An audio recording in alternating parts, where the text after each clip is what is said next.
Svo fjölbreytt starf unnið í Reykholti að það mætti segja að þar væri heill heimur, já eða heimskringla af áhugaverðu efni.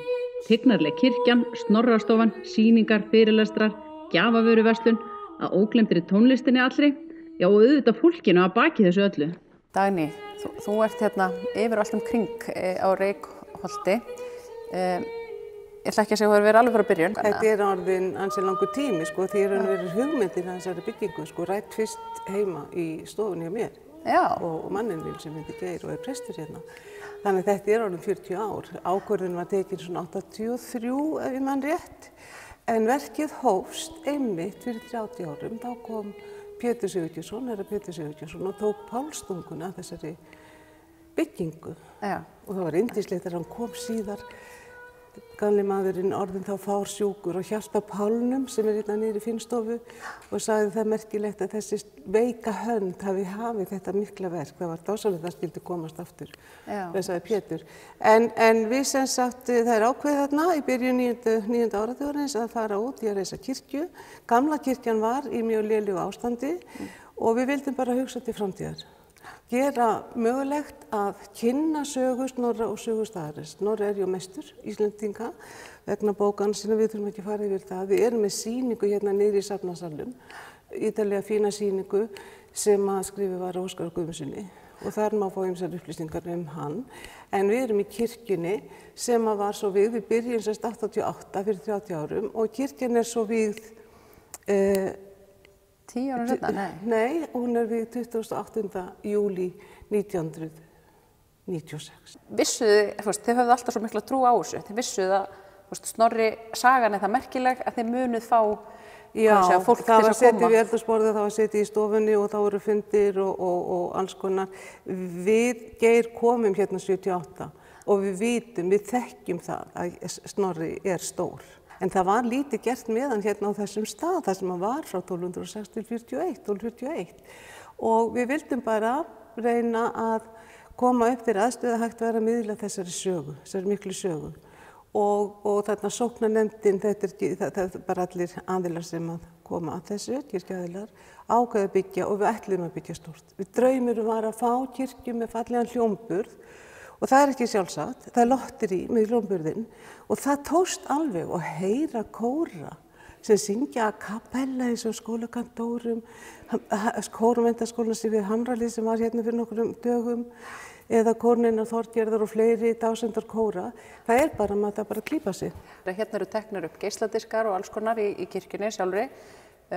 Tónlistarhátíðin sem nú aldeilis búin að vinna sér einn stóran sess í hugum og hjarta fólksins í bæði héraði og bara yfir allt landið. Það er bara dásamlegt, sko, maður hlakkar til hverjar hátíðir í lok þeirra sko, sem að stendur yfir og þarna ánægilegt að aðalsönguna tónlistarhátíðinnar Reykholtshátíðar 2017, Dísela Lárusdóttir, hún fékk akkurat íslensku tónlistarverðlaunin fyrir tónleikarna sín hér á Reykholtshátíð og það var voða gaman, enda tónleikarnir frábærir. Snorrastofa og Reykholt, þetta er svo ofboðslega stórt og mikið Reykholt. Já. Ert þú til að segja mér aðeins frá kannski fræðarhliðinni hérna? Já. Snorrastofa er 20 ára gömul, má segja, og sem sagt þetta er sjálfseignarstofnun sem hefur það hlutverk að taka sig af þessu menningararfi Snorra Sturlusonar, rannsaka hann og miðlunum. Og það er þessi megi hlutverk Snorrastofu. Við erum þáttakendur í mörgum alþjóðlegum verkefnum, sem sagt allan heim, auðvitað mest vinnum við með Norðurlöndum, háskólum á Norðurlöndum. En þetta eru þessi verkefni sem við erum verkefnastjórar og við höfum gefið út kringum 20 bækur.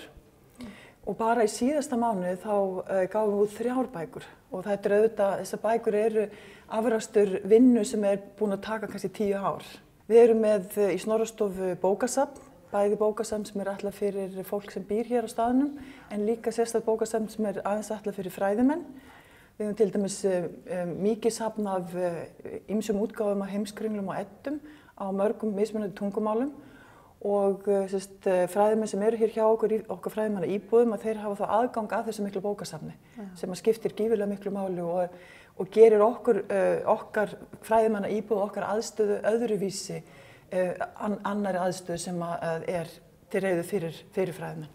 upplifun ykkar í gegnum ferðamenn sem að koma hérna? Eitthvað svona sem stendur upp úr? Finnst ykkur, þetta fólk sem þekkir Snorra eða Heimskringlu eða eitthvað, eða íslensku, eitthvað sem stendur upp úr þar? Eitthvað svona ný uppgötvun eða eitthvað þannig? Það kannski ekki ný uppgötvun, en það eru flestir sem flestir þekkja Snorra. Hann ennlega þekktasti Íslendingurinn.